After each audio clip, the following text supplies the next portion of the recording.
I like reflecting on the client work that I do, and one of the things that's come out this month is when a lot of my clients have been going through something really difficult, that there is an element of wanting to rush it, get to the other side, get over the pain, get past the pain, start feeling better, start feeling more yourself.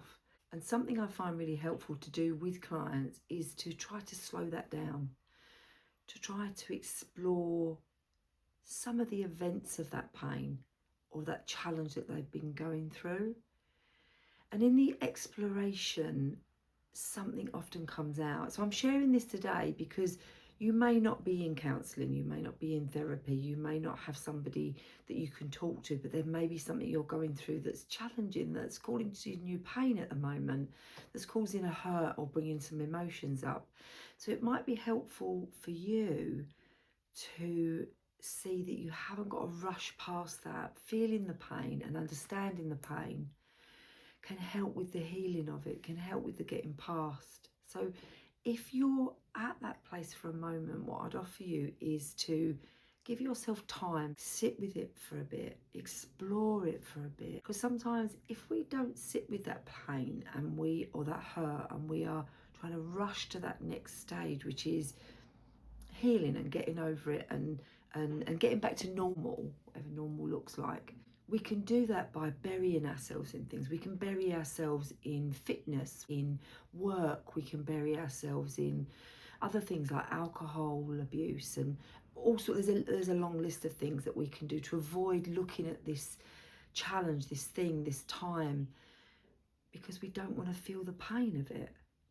But when we can sit with that pain, when we can sit and look at it and explore it, there can come an understanding of it. And from the understanding and the exploration, we can start to heal from it, genuinely heal from it, not just put it away in a box and hide from it. If we look at any challenge, any grief, any issue, any pain, any hurt, we can look at it like a prism or a diamond.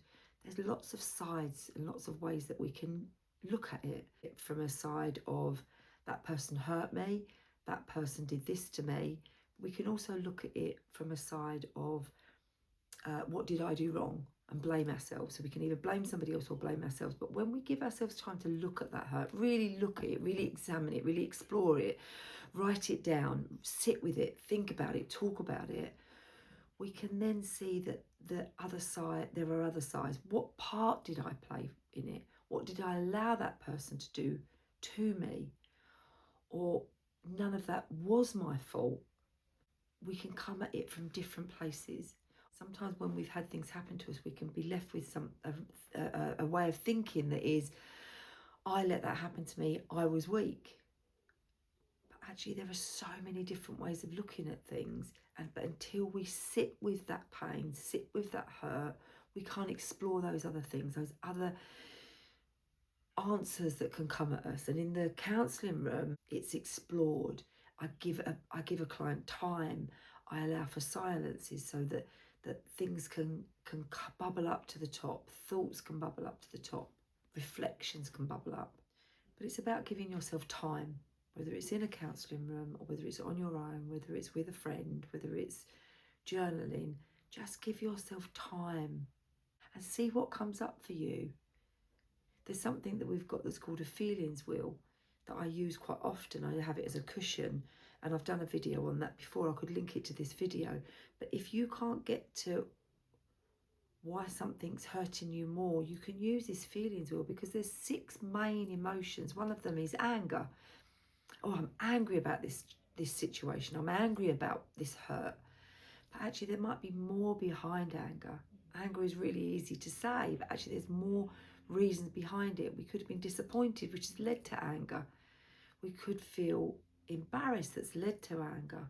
But once we understand it more, what's behind these main core emotions, then we can start to look at it in a different way. Then we can start to heal. Then we can start to let go.